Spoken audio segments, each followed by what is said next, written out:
Good morning, I'm Ron Gibb. I'm a 45-year retired employee for Northrop. I started working on the F-5 in 1966, and this is one of the first aircraft I worked on.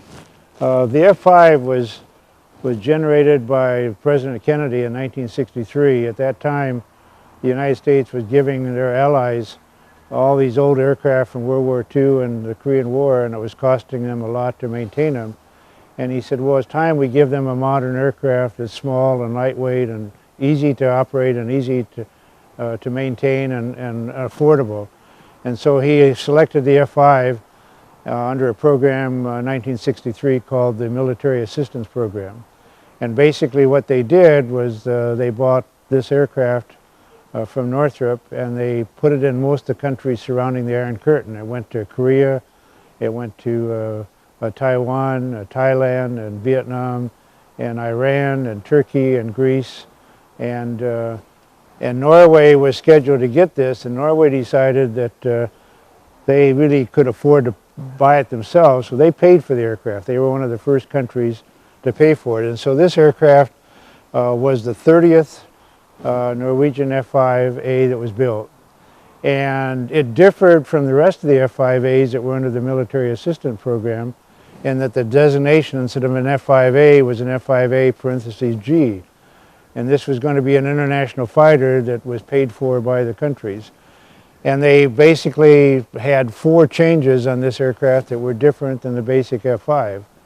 One was they put a heated windshield on so that it would stay defrosted in ice conditions. They put a heated inlet on the inlet because they needed that to keep the engine from stalling out.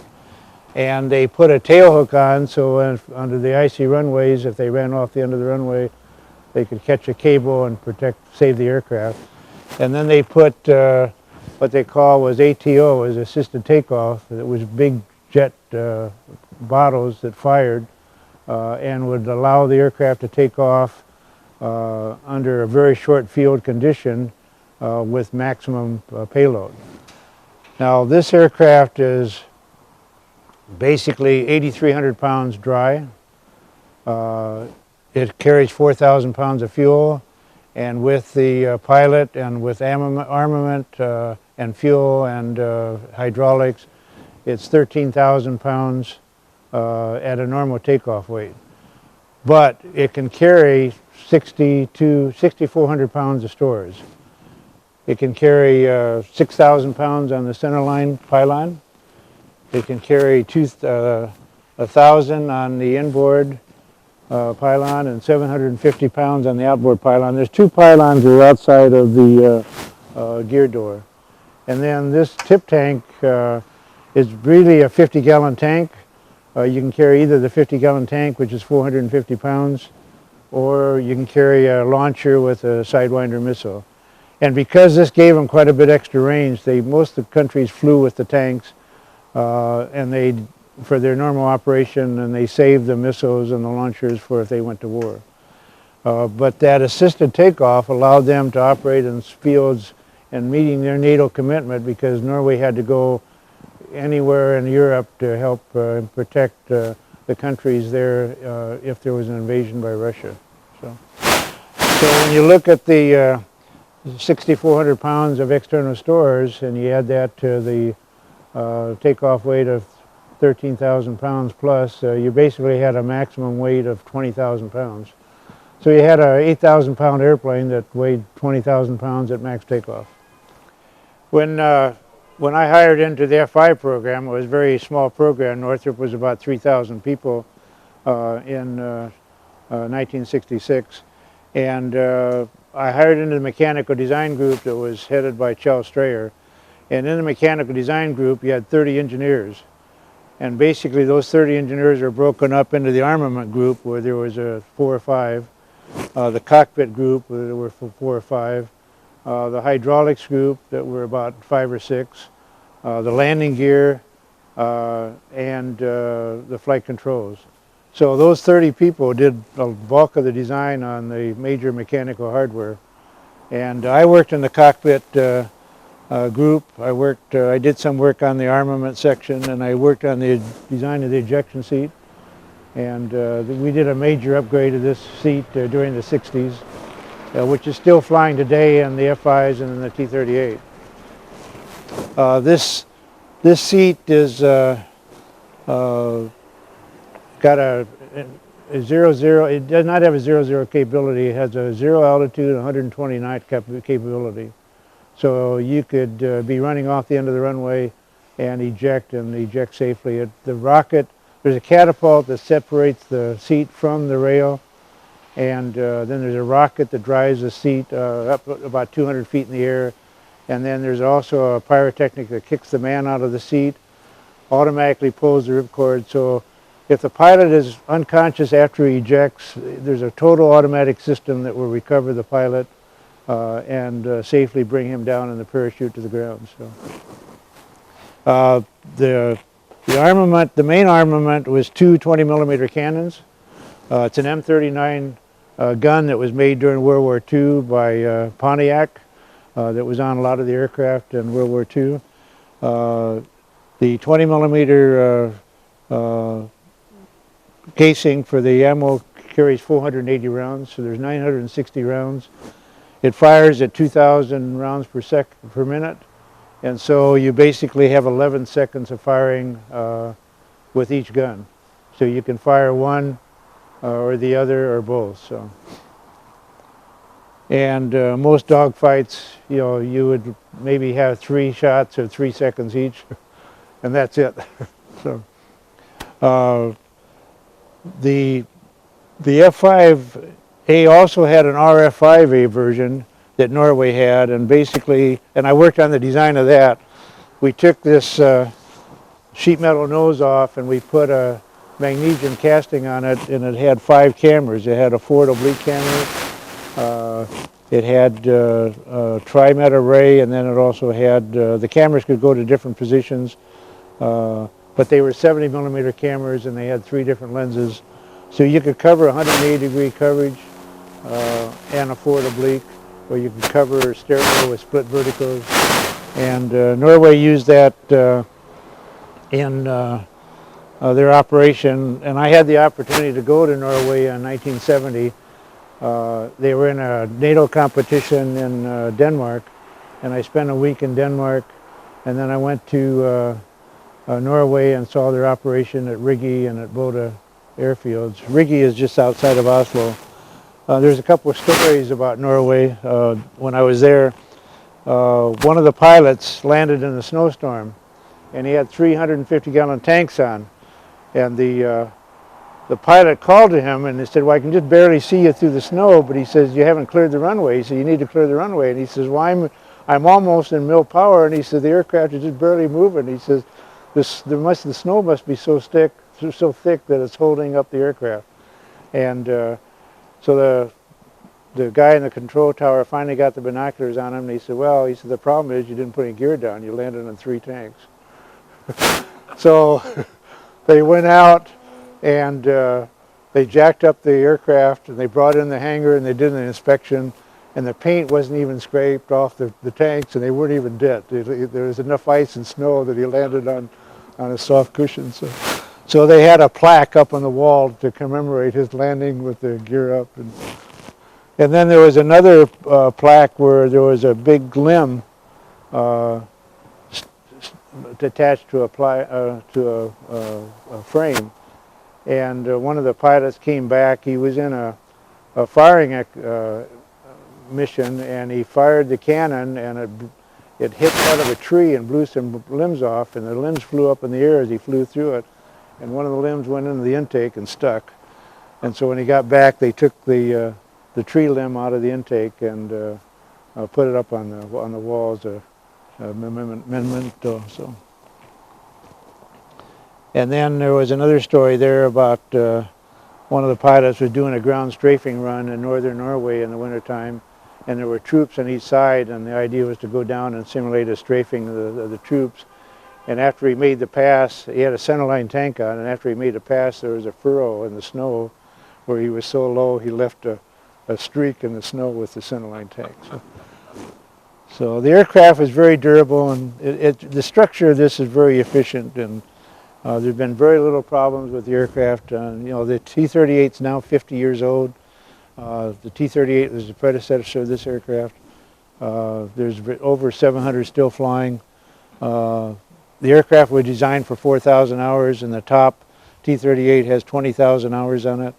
And the average T-38 at 50 years has got 16,000 hours. So it's, and they've replaced the cockpit longerons, they've replaced horizontals. The horizontal is another example of the efficiency of this structure. The horizontal is an example of the lightweight concept, lightweight structure that Northrop developed. It basically is honeycomb with just a thin skin on it, and there's an upper and lower skin, and then there's a rod that goes into the control actuator. But the horizontal weighs 40 pounds, 43 pounds. And the technique of getting this honeycomb to bond to the skin was what was developed by Northrop. And basically the life of the horizontal is like 2,500 hours. So it helped contribute very little weight to the aft end of the aircraft. Aircraft are usually always tail heavy because of the engines, and this allowed the structure to be lightweight here. So the J85-13 engine, which weighs about 600 pounds, has a capability where they can bleed off part of the compressor air to eliminate stalls. And so these two exits are the bleed air for that, for the third, fourth, and fifth stage of the engine. And then this axis here is if there was a fire. And one thing about the J85 engine, there's been very few fires ever in the whole history of the aircraft. But you could open up this door and stick in a fire extinguisher on the ground if there was a ground fire, so if there was a fuel leak or something. So. And then this is an indicator. This is a hydraulic reservoir on each side. There's a separate one for each engine. The aircraft has two systems. It has two engines. It has two sets of controls. Everything's duplicated in the aircraft and make it redundant. It's very reliable cables and actuators. And so that's what's made the aircraft safe, and it's what's made it durable. I remember Welco Gassage said that when they sold the T-38, the average accident rate of pilots was like 23 major accidents per 100,000 hours of flight. And he guaranteed with the T-38 design, which then became the F-5, that there would be only 12 accidents per 100,000 flight hours.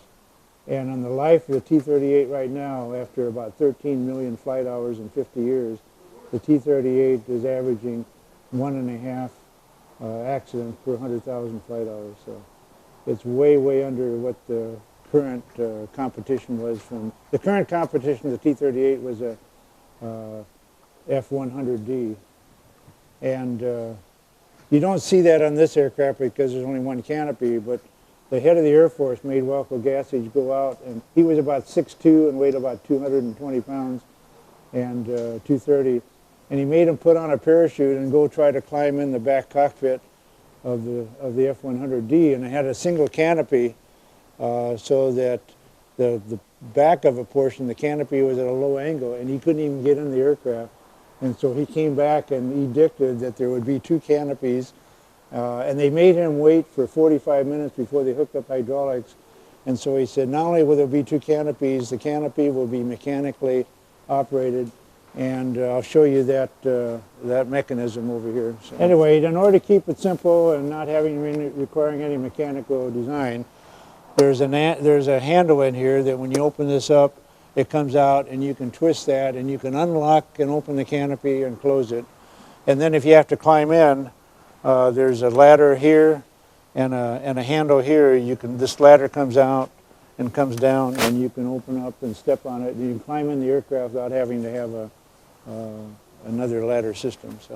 So there was a lot of self-sufficiency built into the design that was a result of lessons learned from other aircraft. So.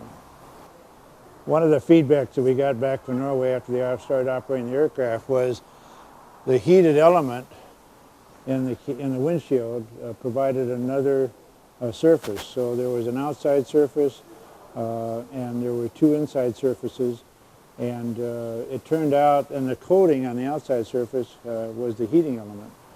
And during the wintertime, what happened was when they flew the aircraft, the wind over the airspeed, the air over the windshield acted as a charge couple, and the windshield became a capacitor, and with a real large charge. And one of the pilots, the normal thing, you raise the canopy, you unbuckle the seat, you grab hold of the rail on the top to get out. He grabbed hold of it, and all four fingers, the gloves burned off from the discharge, from electrical discharge. So they said they don't think they're going to use the windshield anymore. So they deactivated the windshield. But it was really a safety hazard. One of the guys got knocked on his keister, so just from the charge. So. But you know, you do a design thinking you're going to help one thing, and it creates another you wouldn't even thinking about. So this is called a Pitot airspeed indicator. It measures total pressure in the front, and then there's a port on the back, which is static pressure. So it gives you a static pressure, and the difference between the static and the total pressure is computed to give you your airspeed. And this is heated so that if you're in an icy condition, you can turn the heat on, and it'll prevent this from frosting up or freezing up, so you wouldn't have any airspeeds. And there's under some of the flight test aircraft, they had real long booms that also had a orientation wings on it, so you knew what your roll and pitch were. So. But this was the production, and this is pretty standard on all the T-38s F-5s. So. Relative to the cannon, the barrel sticks out to this point here, and right here is what's called a gas deflector. And what it does is when you fire the gun, there's a lot of discharge from the propellants that come out the barrel. And they had problems with it turning and going down the side into the inlets and flaming out the engines. And so they built a deflector that comes up. It's hydraulically operated. It comes up in 40 milliseconds when you fire the gun, and there's two holes in it, so the projectile goes through, but the gas, as it expands coming out, is deflected over the windshield.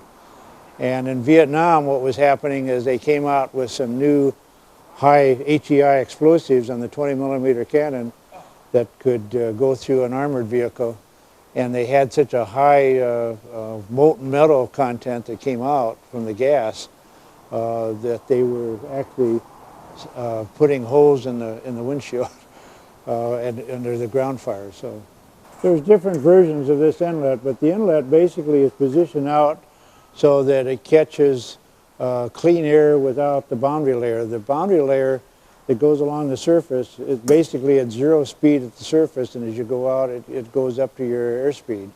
And sometimes it's an inch or 2 inches thick. And so the inlet was positioned so that you always had the maximum flow through the inlet that you could get. And this is a heated inlet for Norway, but the basic F-5 has holes in here, and there's bleed holes that actually suck the boundary layer that's on this surface into the air conditioning package, so you get maximum dynamic flow through the inlet. So this inlet runs at 44 pounds per second for the J85-13 engine, and on each side. And so you got a total of 90 pounds a second of air at max speed, at max engine RPM. So the wing basically weighs 1,100 pounds, and that includes the gear. And it has a flap on the inboard side and the aileron on the outboard side, and the leading edge flap. So you have a leading edge flap, which is on the F-5 that comes down manually to help increase the lift, and then trailing edge flap. So that gives you an increased camber and the airfoil. And the T-38 had no leading edge flap, and it had no Lex. What the Lex did was this extension has a huge improvement in the lift characteristics at stall, because normally the wing wants to stall out near the root. of the ring, and this gives you a much added lift. And so there's different versions of this in different sizes, but this is basically F5. Okay, the F5E is much bigger, and when we did the F20, it was even bigger yet. So every time we do a new wing, we make the Lex bigger. The speed brake is controlled by two hydraulic actuators, and you can lower it to a position that actually slows down the aircraft without changing the pitch. It's positioned on the wing near the 25% chord, which is the center stability point of the wing. And so when you lower the speed brake, it basically slows down the airplane, but doesn't cause it to pitch up or pitch down. There's a little, depending on whether you have stores, there's certain store configurations that will change it, but basically it's centered pretty good. The aircraft was fueled with a single point fuel developed by Parker Hannifin, where you have the hose from the fuel truck and you hook it up and turn it a quarter turn, and it will feed and pressurize all the three fuel tanks. There's a forward, center, and aft fuel tank. However, even though you have a pressure fitting on the bottom, you do have caps up here. If you had no fuel truck, you could put 5-gallon cans up there. It'd take you a long time to fuel it, but or you could hook up a hose from the fuel truck and fuel the tanks from the top. So that was a backup system. So if this system didn't work, you could always fuel it manually. So.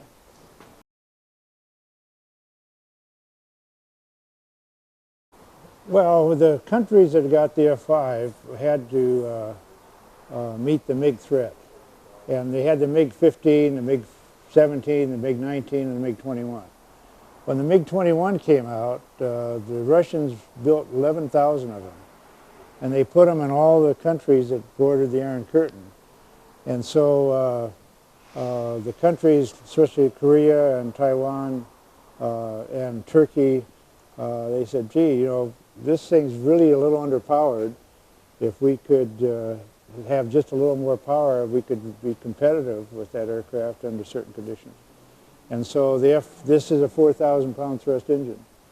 So GE increased the thrust to 5,000 pounds. They paid for a demonstration vehicle in 1969, and we flew a two-place 6008 F-5B with the engines in it. And then there was a competition for an international fighter between Lockheed and General Dynamics and Northrop, and the F-5E won that competition. But that 10,000 pounds of thrust compared with 8,000 pounds, that's a 20% increase. And it increased the fuselage size so that instead of 4,000 pounds of fuel, there's 4,400 pounds, so you had a little more range.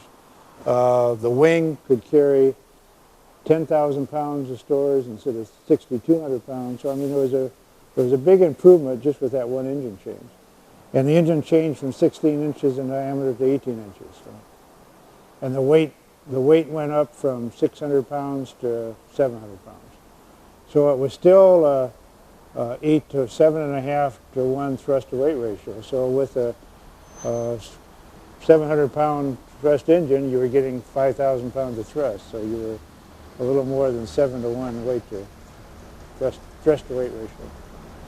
Walco Gassage said that when the team were designing the T-38, most engines at that time, the F-100 engine was a 4 to 1 thrust to weight ratio.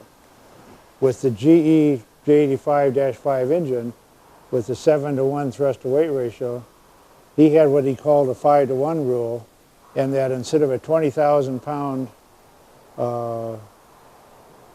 structure in the F-100, he reduced the T-38 structure to a little under 5,000 pounds because everything goes up with that with the engine weight. So if you can reduce the engine weight and increase the thrust in that ratio, then you can reduce the weight of the aircraft.